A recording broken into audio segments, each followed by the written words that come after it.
இந்த மாதிரி ஒரு ப்ளூடூத் ஸ்பீக்கர் வச்சிருக்க எல்லாருக்குமே மெயினாக ஒரே ஒரு ப்ராப்ளம் தான் வரும். என்னன்னா சார்ஜர் பண்ணி சீக்கிரம் உடஞ்சு போயிடும்.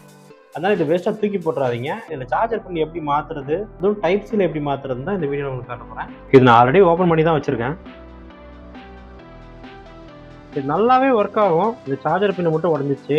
இது வந்து மைக்ரோ யூஎஸ்பி. அதை நான் இப்போ டைப் சியாக மாற்ற போகிறேன். அதுக்கு இந்த மாதிரி டைப் சி சார்ஜர் பின் ஒன்று எடுத்துக்கோங்க.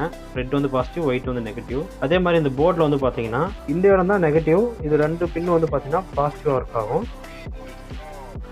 டைப் சி சார்ஜர் பின் வந்து பார்த்தீங்கன்னா லைன் கொடுத்தாச்சு. முதல்ல சார்ஜ் ஏதாவது செக் பண்ணிக்கிறேன். சார்ஜ் ஏறுது. இது அப்படியே வச்சு ஃபிக்ஸ் பண்ணிடலாம்.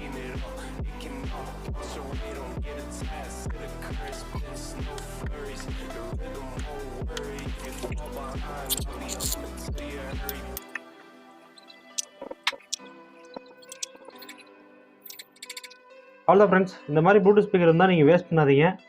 இந்த மாதிரி போட்டு யூஸ் பண்ணிக்கோங்க.